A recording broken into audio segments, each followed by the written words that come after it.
Welcome to Crosswalk and welcome to Black History Month. Crosswalk is so very proud to be the host of Napa's Black History Month celebration for several years running. So long as we can handle the capacity, and let's hope someday we won't, we look forward to celebrating the significant contributions that our Black neighbors have made and continue to make in our community, nation, and world. The dream of the United States is that people of all colors from all cultures can come together in diversity, equity, inclusion, and belonging. This dream was echoed by Reverend Dr. Martin Luther King Jr., who hails from Crosswalk's denominational tribe. And yet he was inspired by the vision of Jesus and the tradition that formed him. Indeed, every enduring religion's mystics agree that we are one, connected to each other, and we must do all we can to make sure we stay that way. Such equality is always under threat, of course, which is why Black History Month must be celebrated with ever-increasing fervor. As you know, presidential executive orders have been issued eliminating offices and programs that embrace diversity, equity, and inclusion, which eradicates the goal of taking full advantage of our country's incredibly rich tapestry of myriad perspectives. Eliminating emphasis on educating our students and nation regarding our history of racism and its long-term effects that fuel prejudice and injustice to this day is a willful decision to turn back to the undercurrents of whiteness in our American culture, even if people who look like me will never admit that's true. So, Crosswalk will continue to stand firm in our commitment to being awake to the reality and ongoing impact of our past, both good and bad, and we'll do all we can to pursue the diversity, equity, inclusion, and belonging for all people of all colors and cultures, all sexual orientations and gender identities, whether documented or undocumented. This is the way of shalom modeled and taught by Jesus, whom we try to follow. So again, welcome to Crosswalk. You are truly and fully welcome here, and welcome to Black History Month. Good morning. Before I get started, someone left a set of keys out in the lobby, and there's a Highlander key on here, so if it's yours, just let me know. Lots and lots and lots of great stuff going on today, so let me get into this. So welcome to Crosswalk. Glad you're here. Ted, it's not coming up. Maybe that. Still not working. You may have to do it from there. Ted, can you do the slides from there? It's not working here. There we go. I just won't touch this at all. So again, welcome to Crosswalk. Glad you're all here. If anyone's missing a set of keys, let me know. There's a Highlander key on here, so I don't know how else to identify it. Anyway, lots of great stuff going on. If you got a program when you came in today, there's lots of great stuff in here. Do I need to try this again? No, there we go. The current teaching series that we're doing is called Following the Call on Sundays, and also the Heart of Christianity is what Pete is covering on Tuesdays. We have the books available if you're interested in getting the books. The Following the Call book is pretty easy. There's 52 chapters in the book. So whatever week of the year it is how you'll know what chapter we're on. Again, the books are available in the back for $10 each. And then I want to remind you, they're doing a saunter today, so they are not canceling. It's a little wet out there, but it's not too wet to go on a saunter. So I want to encourage you. Next slide, Ted. There you go. So they're meeting right after church. They're getting together and they're going to carpool. So she said heavy rain, they would cancel. If you're afraid of rain, there is a couple umbrellas in the lobby you can take with you if you want to carry one with you. So it's available out there. Carrie, you want to come on up and share?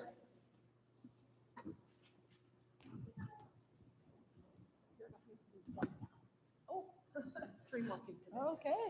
Well, good morning. I asked Star to give me just a quick minute so that I could personally thank you on behalf of the food pantry team for your amazing response to our super cereal bowl last week. Oh my gosh, you guys were so generous. We stocked, I counted 115, and Dar says about 5 more have come in. So 120 boxes were full and overflowing.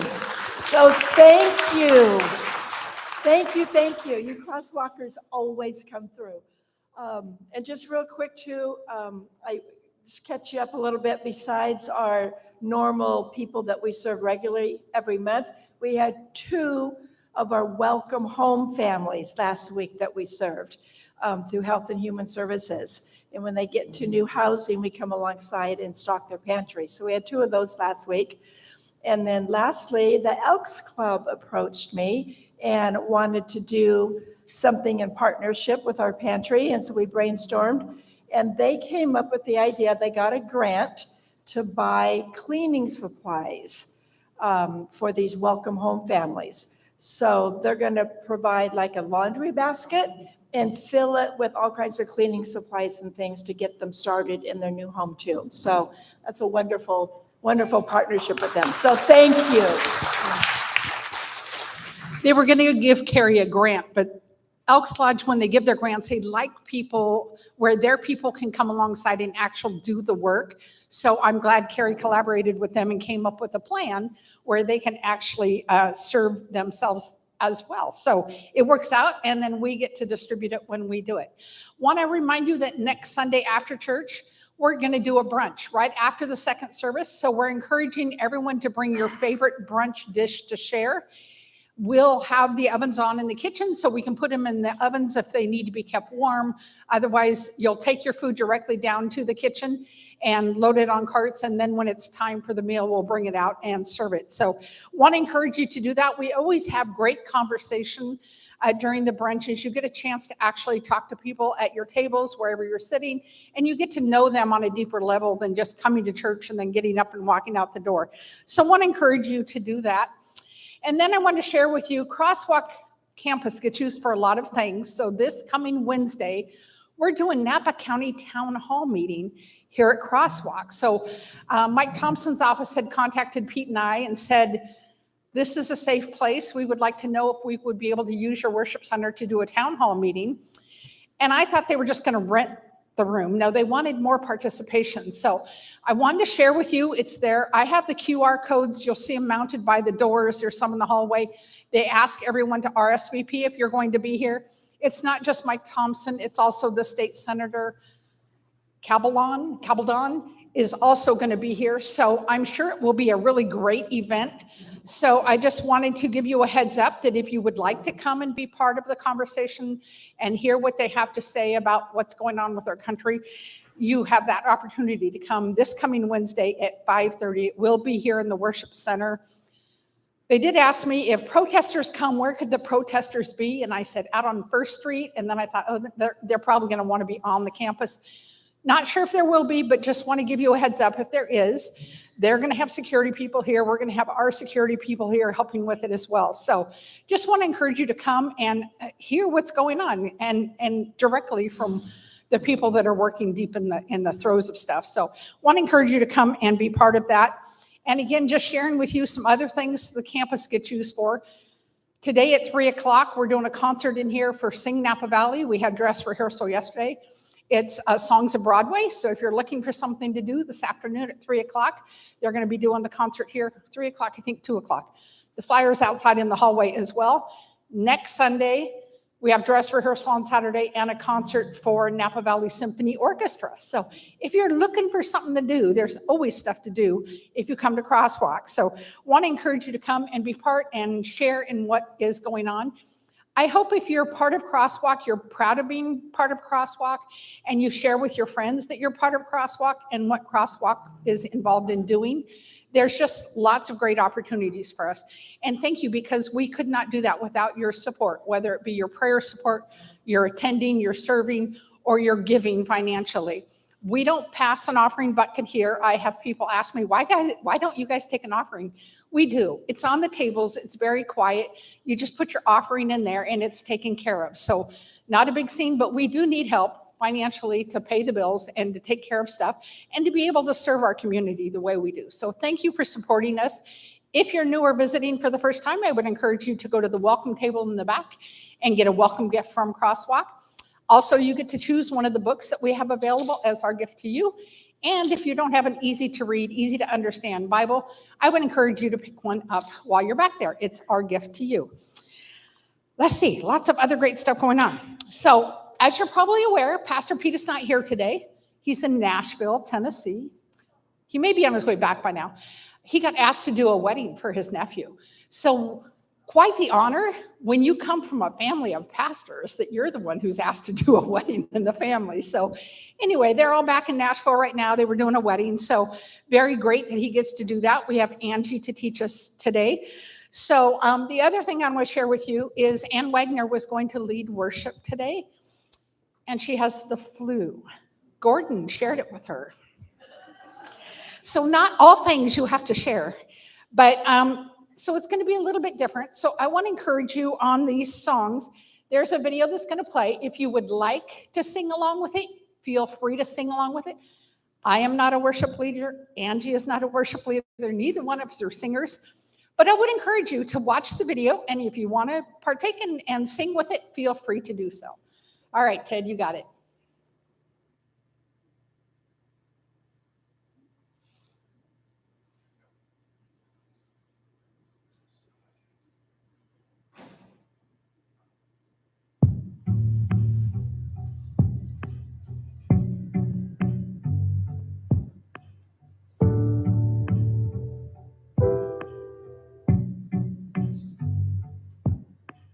When I look into the face of my enemy, I see my brother. I see my brother. When I look into the face of my enemy, I see my brother. I see my brother.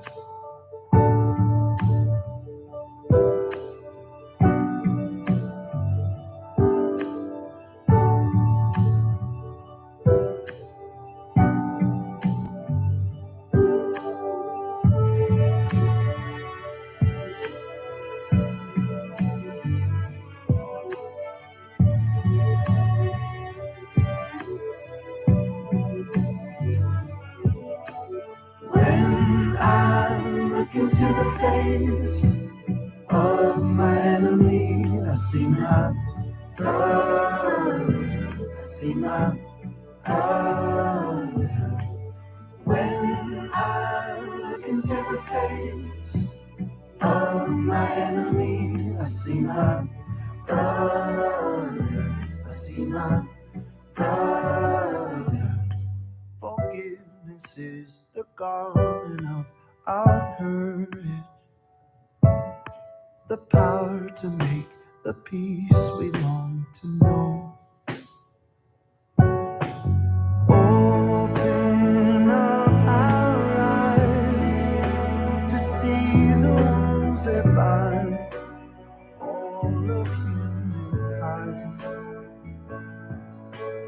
May our shuddered hearts greet the dawn of light with charity and love.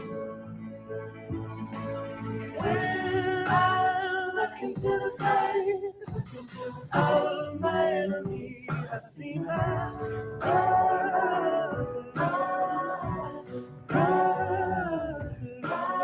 When I look into the face of my enemy, I see my brother. I see you now. When I look into the face, I see you now. I see you now. I see my brother. I see my sister. I see my father. I see my brother.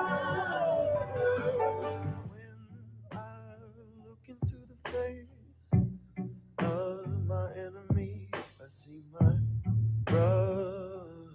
I see my brother.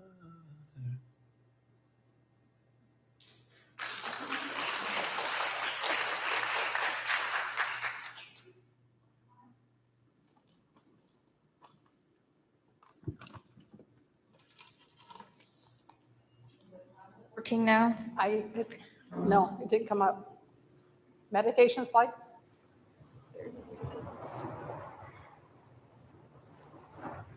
Good morning.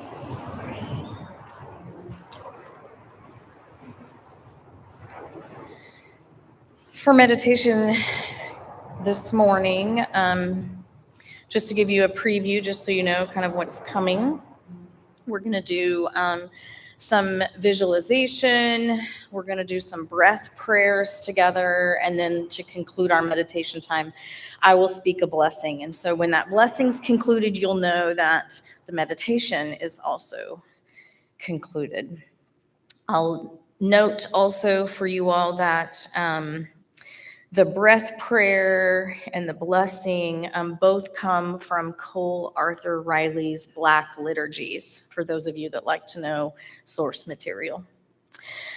So let's just begin by getting comfortable. However you do that for meditation, I encourage you to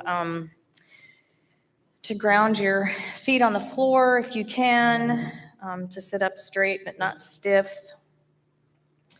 If you're an eye closer, I invite you to close your eyes. If you prefer simply to soften your gaze, then by all means, do that. And when you're ready, I invite you to take 3 deep cleansing breaths at your own pace. So we'll pause here for those.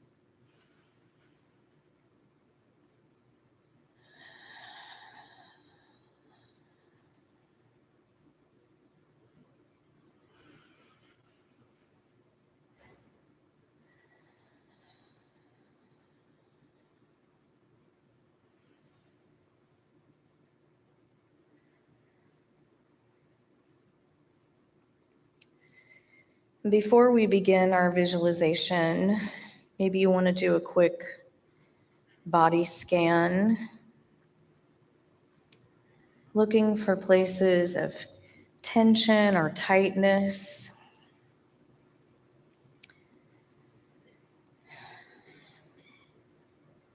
Maybe wiggle around your forehead a bit to try to unfurrow your brow.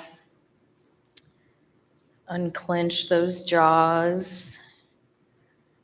Let your lower jaw fall away. Relax your shoulders. They don't need to be up in your ears.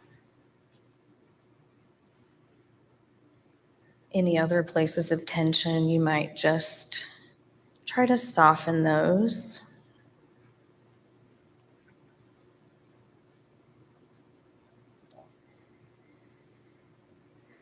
And now I invite you to visualize a time when you experienced true oneness with the earth.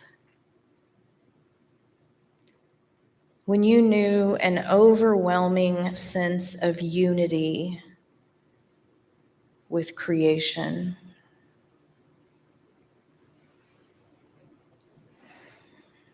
Perhaps it was out on a trail, up in the mountains, sitting by the sea.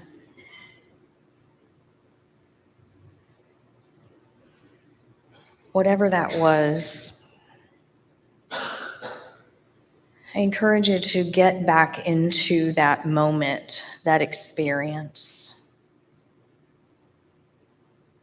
See it before you, sense it all around you.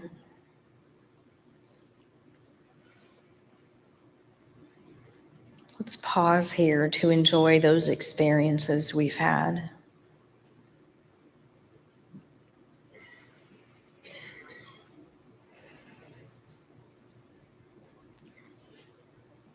What are the physical sensations for you associated with that memory? What does it smell like?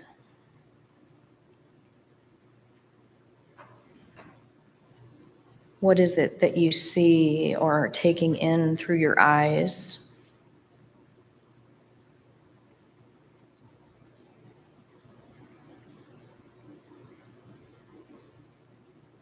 What sounds do you hear?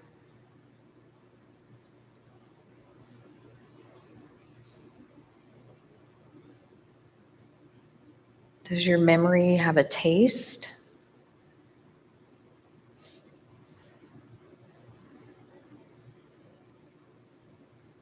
And what are the touching sensations that you notice?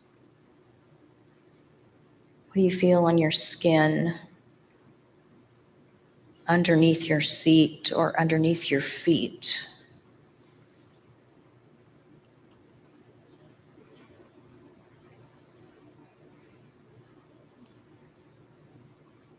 Besides those physical sensations, I'm guessing that you also have emotional memories associated with this experience of oneness with the earth.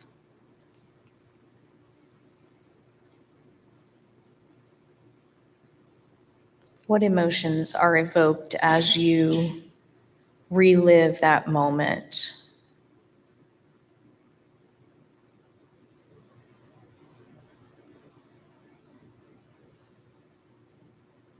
Can you tap into the joy,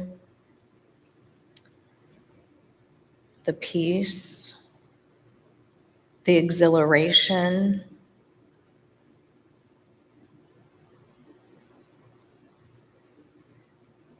What are those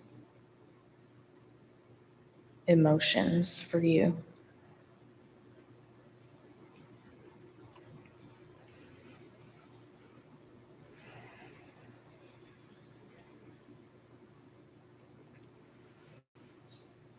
As we continue to visualize these experiences we've had, we're going to do 3 rounds of breath prayers. So I'll speak a phrase on the inhale and another phrase on the exhale. And we'll use the same phrases 3 times as we continue to hold ourselves in that moment of unity with the earth, with creation. On the inhale, I know this place. And on the exhale, this is holy ground. Inhale, I know this place. And exhale, this is holy ground. Last time, inhale, I know this place. And exhale, this is holy ground.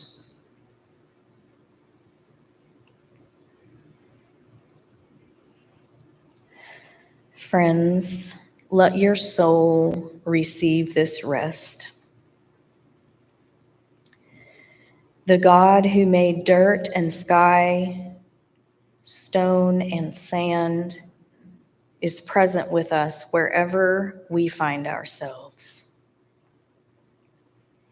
Believe the divine can restore our relationships to place, that we would be free to leave and free to remain, not out of fear or greed, but out of an understanding for all that forms us.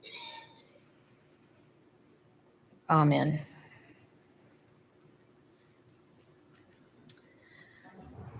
We have a song now, I think, right?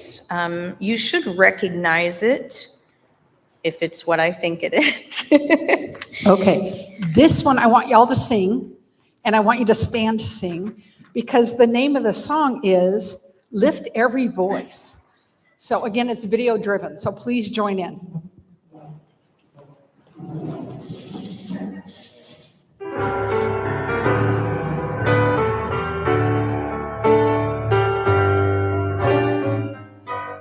Lift every voice and sing to the heavenly, ring with the harmony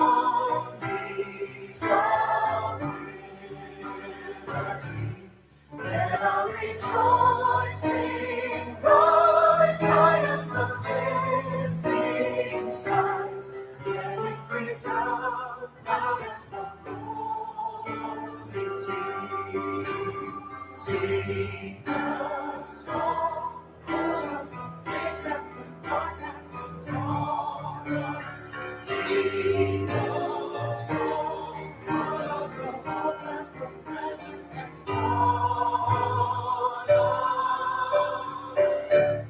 Facing the rising sun of a new day begun. Let us march on to victory's throne. Story the road we trod, bitter the chase we run, felt in the days when hope and glory had died. Yet with a steady beat and an unweary feet, unto the place for which our parents sighed.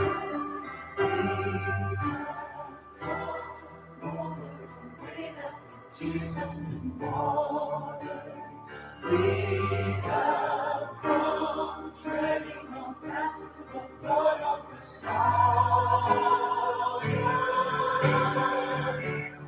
Now from the gloomy past till now we stand at last, where the white beam of our bright star is cast. God of the weary years, God of our silent tears, thou who hast brought us the star. Thou who hast by thy mind led us into the light, keep us forever in the path we pray. Lest our feet stray from the places of God when we met. Lest our hearts fill with the wine of the worldly shadow beneath thy hand, may we forever stand. True to our God, true to our native land.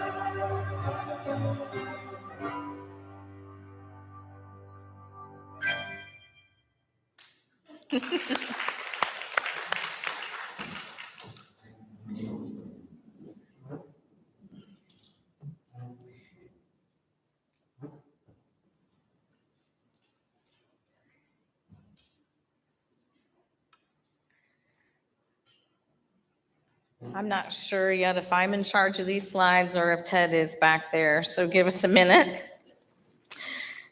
Couple things while that's getting sorted out. It was a year ago this month when I stood on this platform for the first time, subbing for Pete, and I said to you all, we had one goal, to be just good enough to be invited back. I had no idea the bar was so low. Here I am again. So I hope we're going to have some fun today. Dar says, okay, well, let's go back. We're not ready for that yet. But I can do it. Excellent. Our teaching title is on here today, which I sent to Dar on Thursday before I watched Pete's message from last week. Yesterday, I was back with the 412 Lounge on Sunday, and so I didn't get to see it live in real time.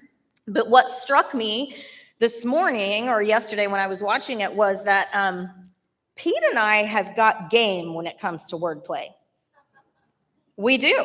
Do you know what his message last week was? Good morning, M-O-U-R-N-I-N-G. And today I'm asking you, got meek? So I think we've got some pretty good wordplay game going, so that's fun. We are continuing our year-long journey through the Sermon on the Mount, and today might be week 7, I think. Who's counting? But our text for this week is Matthew chapter 5, verse 5. And in the New Revised Standard Version, it reads like this: Blessed are the meek, for they will inherit the earth. So we've got a pretty short text for today, but it has a really big message, and I'm excited to unpack it with you this morning. One of the first things that I do when I'm preparing to teach at Crosswalk or anywhere else is do a quick internet search. And so when I was preparing, I thought, we don't use the word meek very much, right? I don't remember the last time I used it in a conversation. I don't know about the rest of you. But I thought, I'm going to look for a quote that has the word meek in it. And I'm going to rock that quote at Crosswalk on Sunday. And this is what I found. For real. So I even went back and watched The Wizard of Oz to make sure that it was legit, not just the internet, sending me astray. So Dorothy shows up in Oz before the wizard, and the wizard sort of, bellows at her, right? I am Oz, the great and powerful. Who are you? And she says, I am Dorothy, the small and meek. I didn't find that really helpful for this morning, but I had to share it with you anyway, and we'll actually come full circle at the end. But it's interesting when we think about Dorothy, her character, and this quote, we might get the idea that meek is weak, or fearful, or anxious, or timid. Maybe those are some of the things that we associate with this image and that scene from The Wizard of Oz. So I wonder this morning, what is meek exactly? Is it those things? Is it timid and weak and fearful and anxious? That is part of the work that we have to do together. So to try to figure that out, I want us to look at multiple translations of the Bible, of this verse. You can see on the left side of the screen there, kind of in the middle, the translation used in the book that we're following this year, and kind of a really good scholarly translation of the Bible, the New Revised Standard. Blessed are the meek, for they will inherit the earth. So that's not a surprise. But I wanted to see, for comparison, some other things. And you'll see there at the top that the Common English Bible does something interesting. It says, happy are people who are humble, because they will inherit the earth. You see what they did there? They swapped out humble in place of the word meek. So that gives us maybe a clue as to what meek means, but we're not done. You might also see the quote on the right there. It says YLT. That is Young's literal translation of the Bible. And you see it says, happy the meek, because they shall inherit the land. So we have meek again, but this time earth has been replaced by land. So there might be something there for us to think about. And then one of my favorite translations of the Bible, the First Nations version, is that lengthy translation there at the bottom, which gives us this beautiful sort of holistic view of this short little verse that we have. And it says, Creator's blessing rests on the ones who walk softly and in a humble manner. The earth, land, and sky will welcome them and always be their home. So we have, instead of meek or humble, we have ones who walk softly and in a humble manner, a much fuller, sort of richer description of who the meek might be. And then rather than just simply saying inherit the earth or inherit the land, they have included kind of all of creation, right? The earth, the land, the sky. So we have this beautiful holistic picture there.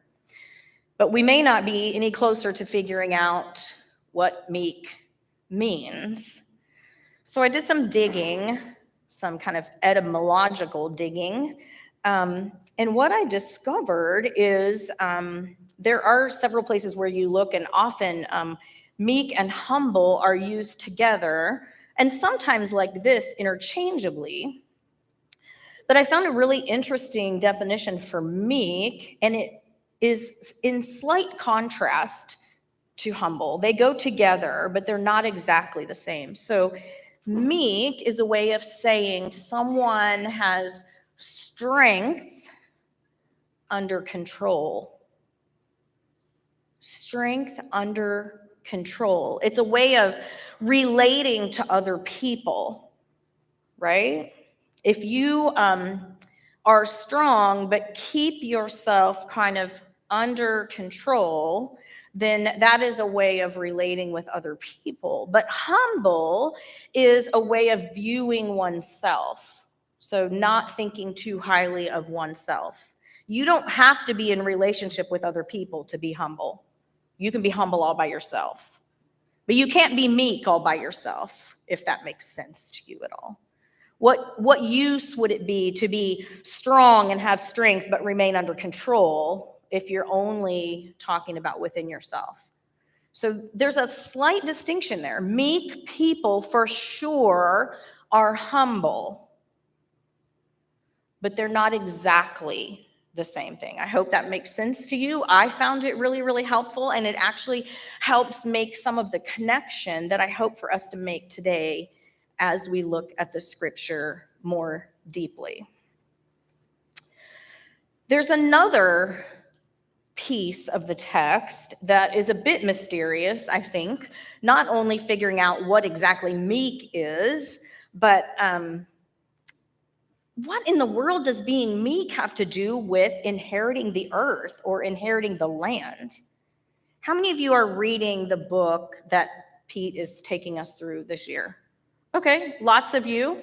Did you have that question this week? Like, what in the world does being meek have to do with the earth? And one of our essayists in this week's chapter gave us a little bit of a clue. It was the only one that was really meaningful to me, and I followed that little clue as far as I could, and that's what we're going to do today. Richard Rohr wrote one of the few essays in this week's chapter, and Crosswalk is a big fan of Richard Rohr. This is not the first time you've heard Father Rohr's name in a service. We read a lot of his writings, but he said something that sent me, like I said, following kind of the crumbs that he was leading, into a very helpful interpretation of the text, as well as a connection between meekness and the land. So let's follow that together. I don't know if you remember reading Rohr's little essay or not, but he used one word, nonviolent, in his little essay. And he pointed me to the writings of Thomas Merton and John Dear, D-E-A-R, who are both Catholic priest monks, and they have translated this verse thusly: "Blessed are the nonviolent, for they will inherit the land." Nonviolent, which is again very interesting, and I think integrates rather well with the idea of meekness being strength under control. Nonviolent, choosing strength under control. So I found that really helpful. I hope you find it helpful too. If you don't, the next 15 or 20 minutes are going to be a bust. But anyway, that still leaves us one thing to do. So maybe if we've decided that meek means nonviolent or being strong and yet controlled, we still have to figure out what in the world that has to do with inheriting the land. And to do that, we have to take kind of off our 21st century, largely white lenses for a minute, because Jesus was neither of those things. Jesus was an indigenous Palestinian living in a colonized Israel under an oppressive Roman regime. So Jesus was one of the colonized. Are you hearing me? Jesus was an indigenous person living in a colonized place. And when we think about colonization, what do we think of? Besides people, what do we think of? Land, right? Isn't that what colonizers take? They steal land from the indigenous, yes?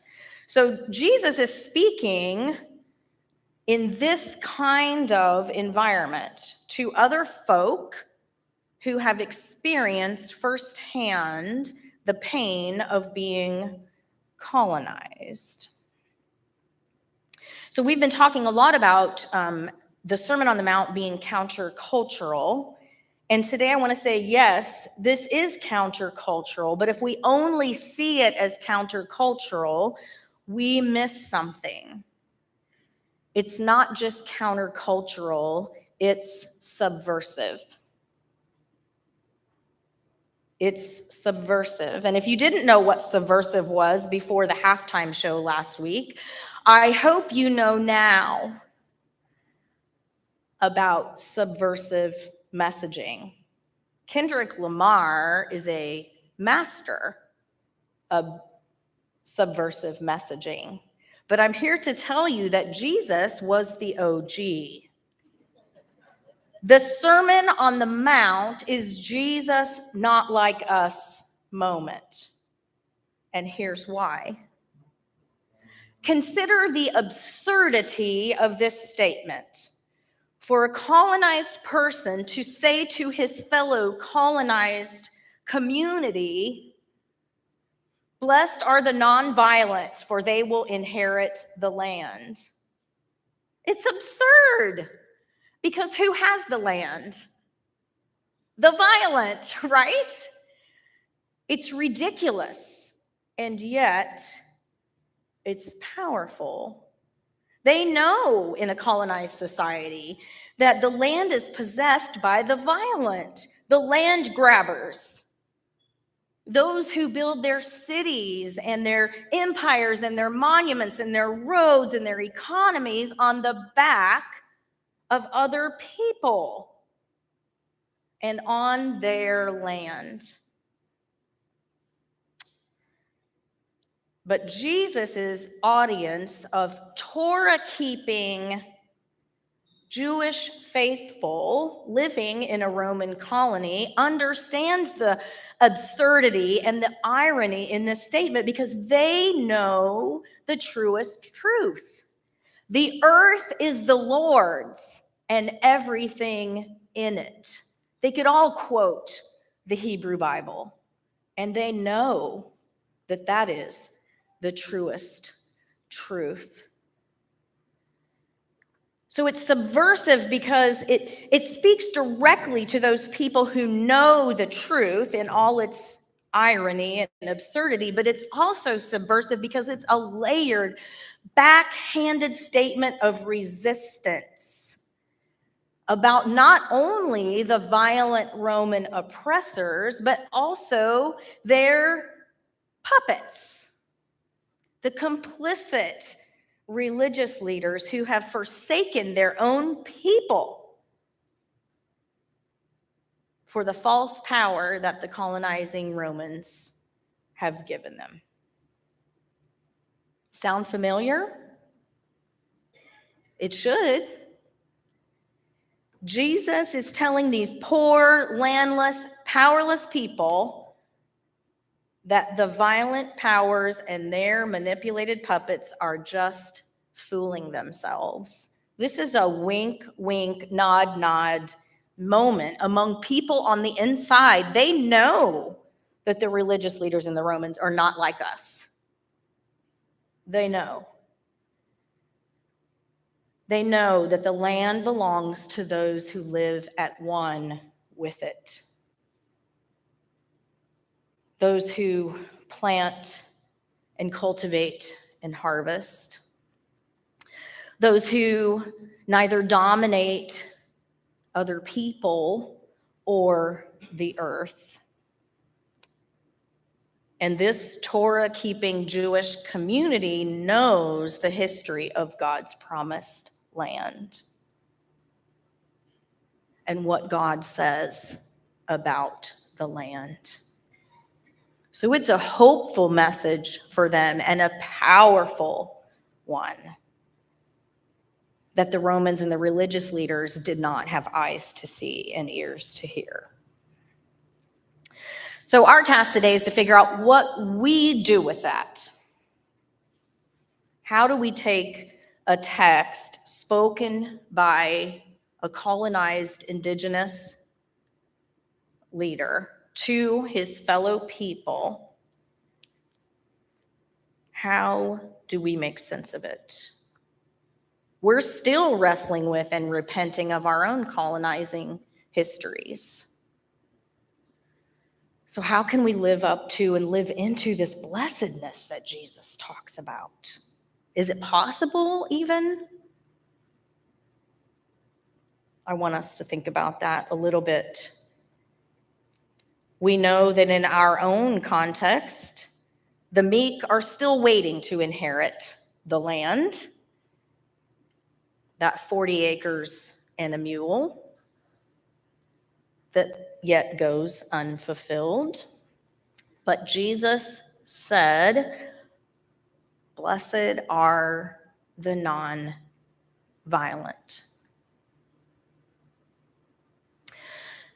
What I want to say to us this morning is that, yes, it is hopeful, but it will take a movement. It will take a movement of nonviolence to right the wrongs in our world. When I say nonviolent resistance or nonviolent movements, what names come to mind? Shout them out. Martin Luther King Jr., I heard that. Who else? Gandhi? Kennedy? Who else? Anybody? Rosa Parks? Anybody else? Now everybody's whispering because they're not sure. Now, we had some big ones. We should definitely name MLK Jr., who studied and learned from Gandhi, who studied and learned from Jesus, right? So I want to talk about nonviolence today, how we can embrace it for kind of its fullness. And I want to point us towards some nonviolent movements, some leaders who are writing great stuff, especially about the connection between nonviolence and environmental justice. And so we're going to spend the next few moments kind of just highlighting those because I think they're important for us to learn about. And they're all Black and Indigenous folks for us to be learning from this month. The movement that MLK began in 1968, the Poor People's Campaign. Anybody familiar with the Poor People's Campaign in here? Great, there's a few of you, that's excellent. Well, MLK began this movement, and in 2018, it was taken up again on the 50th anniversary, to continue to roll forward this movement of nonviolent resistance, especially addressing these interlocking evils: systemic racism, poverty, ecological devastation. I need you to hear that because there's a connection between nonviolence and environmental justice.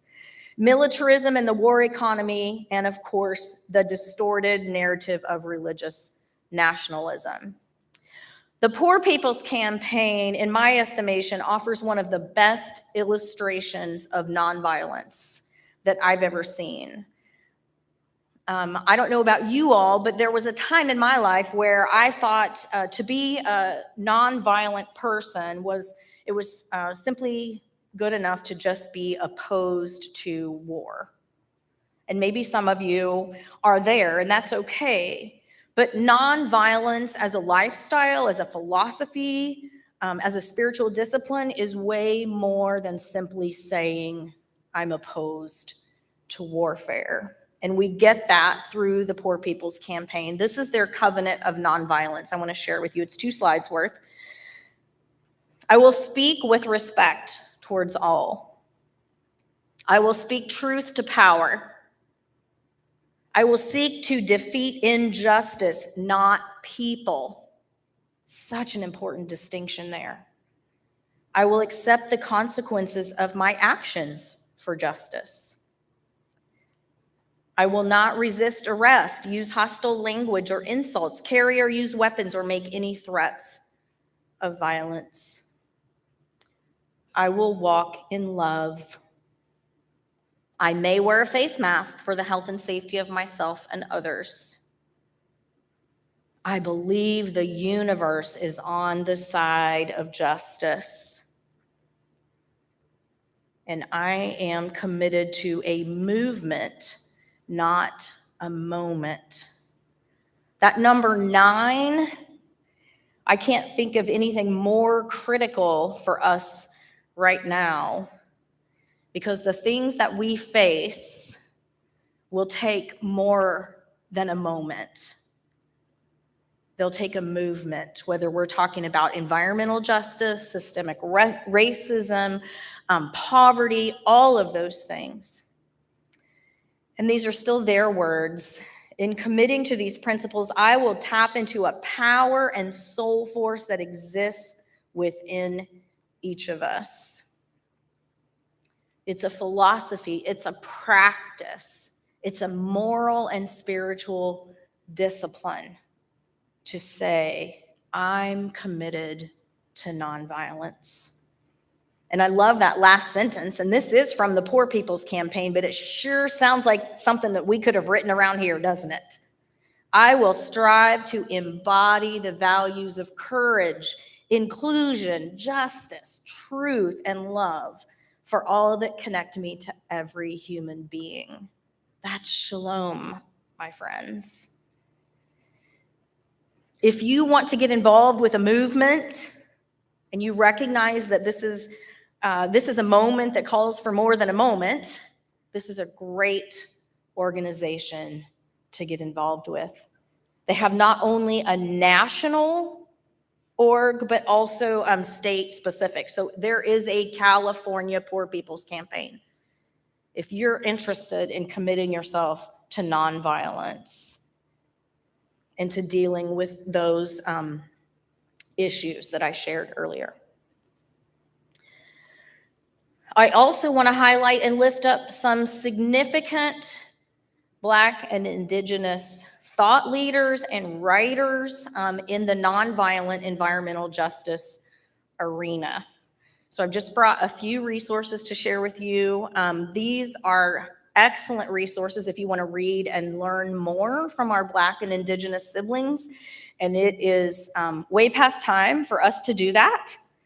If you haven't started doing that already, I encourage you to. That first resource there on the left is called Holy Ground on Activism, Environmental Justice, and Finding Hope by Catherine Coleman Flowers.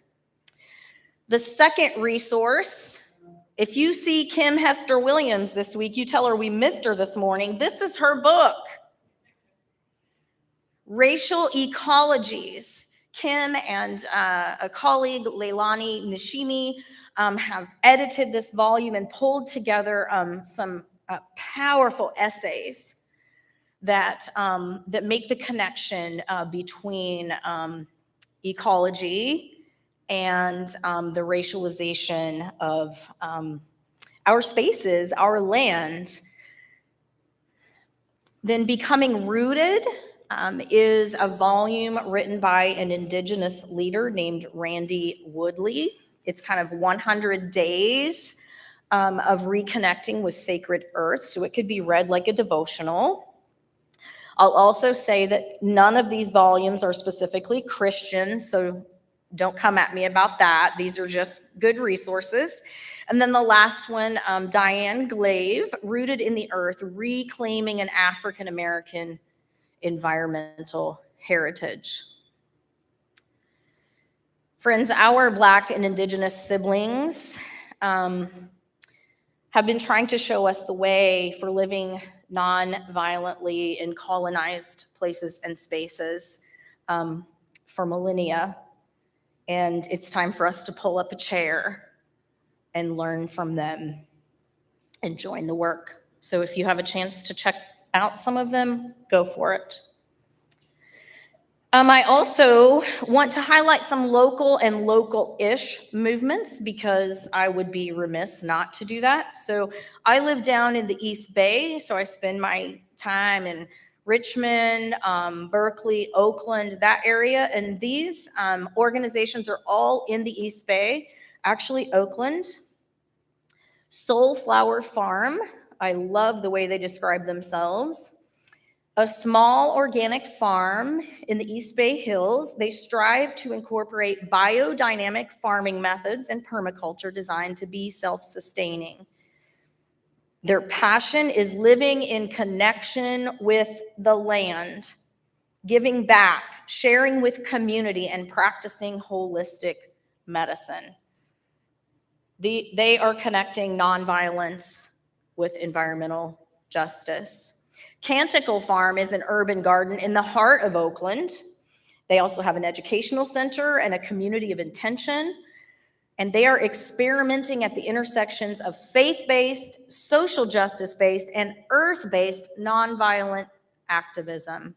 They've made the connection between nonviolence and environmentalism. They're working to heal and transform historical and present day trauma across difference, especially differences of race, gender, class, religion, and age. And finally, Temple of Earth Apothecary is a community healing project in a traditional ancestral medicine space, seated in prayer and knowing that what goes up must come down. They offer a school, a healing clinic, and an herb shop located in unceded Oakland, California. Their school creates space for Black and Indigenous teaching elders and medicine people to share their wealth of ancestral humanistic wisdom, holistic physiological healing practices, centering herbal medicine, Indigenous science, spiritual practice, ways of knowing the land and ourselves as integral to it. These are folks who understand the connection between nonviolence and the land.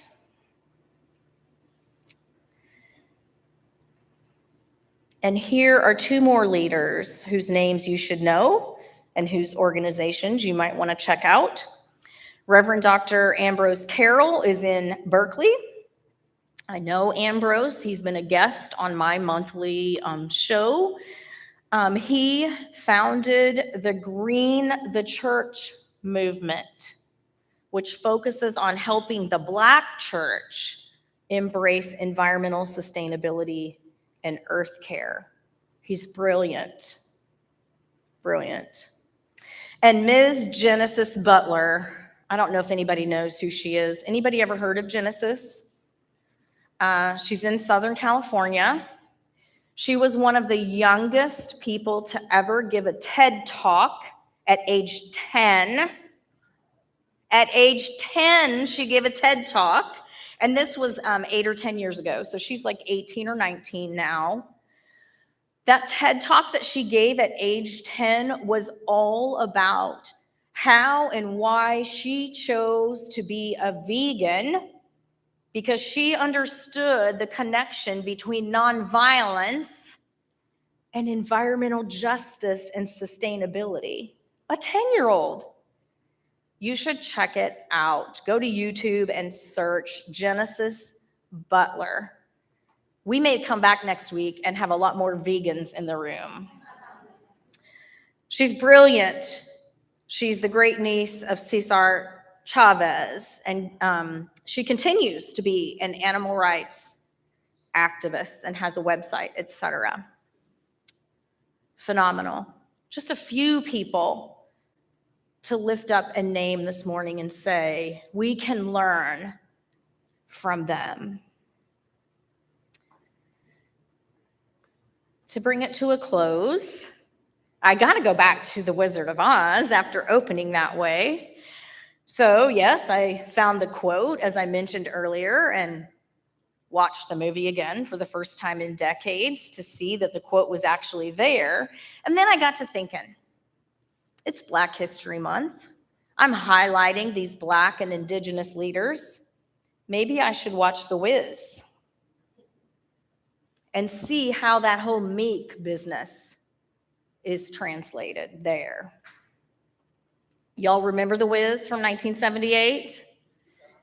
I had not watched it. I had not eased on down the road for decades. And boy, it hits different as an adult who's waking up than it did as a child that didn't understand race and culture. Anyway, I was looking for the one scene where Dorothy Gale, played by Diana Ross, comes to The Wiz. I wanted to know, how did she introduce herself? Did she say, I am Dorothy, the small and meek? She did not. But what she said is so authentic and so true and so powerful that we have to consider it. When The Wiz bellowed at her to come by herself, she said, I'm not coming without my friends. And there's something there as we consider this morning movements of nonviolence, of nonviolent resistance.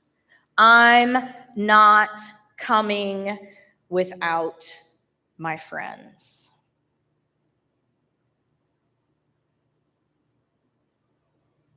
And I think the themes of The Wizard of Oz, in combination with that statement, gives us some things that we need if we are to be nonviolent resistors in a violent world. We'll need to use our intellect. The wizard calls it, they call it brains in The Wizard of Oz. But we'll need to use our intellect. We'll need heart. We'll need courage.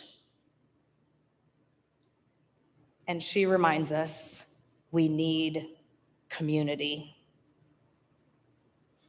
We cannot be nonviolent resistors in a violent world without each other. And to that, I will just say, Amen. We're going to do things a little bit differently than we did in the first service because we have a song, and I want to sing or listen to the song before we close in prayer. And I'll just say a little word about this song. When Ann and I were selecting the music for this morning, we chose music that represents movements. Lift Every Voice and Sing that we sang before the message is the Black national anthem. And we should be getting more and more familiar with it. But the themes that were in there were some of the themes we were talking about this morning. And the song that we're getting ready to listen to, and which you can choose to sing along to, it's really easy, is actually a recording from a Poor People's Campaign rally. And it is one of the songs of the movement, and it was written by Ella Baker, who was deeply involved with MLK's nonviolent movements of the 60s. So I invite you to listen to this song, and after you get the hang of the chorus, maybe join in. Because movements need songs of resistance. Can we get that song, or do I need to do it? Okay. We who believe in freedom cannot rest. We who believe in freedom cannot rest until it comes. We who believe in freedom cannot rest. We who believe in freedom cannot rest until it comes. Until the killing of black men, black mother sons is as important as the killing of white men, white mother sons. We who believe in freedom cannot rest. We who believe in freedom cannot rest until it comes. And that which touches me most is that I had a chance to work with people, passing on to others that which was passed on to me. We who believe in freedom cannot rest. We who believe in freedom cannot rest until it comes. To me, young people come first. They have the courage where we fail. And if I can shed some light as they carry us through the gale, we who believe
believe in freedom, whether that's freedom spiritually or this kind of land thing that we've been exploring this week or nonviolence, we cannot rest until it comes.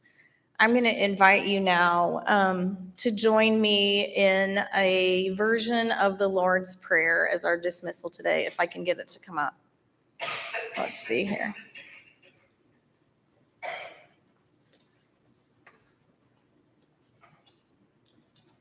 There we go, right? Oh, maybe not.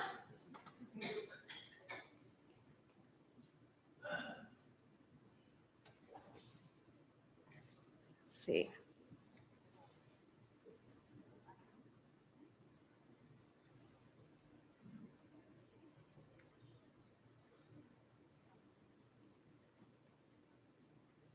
All right, very good. Will you stand with me to say this prayer together? It is 2 slides, just so you know.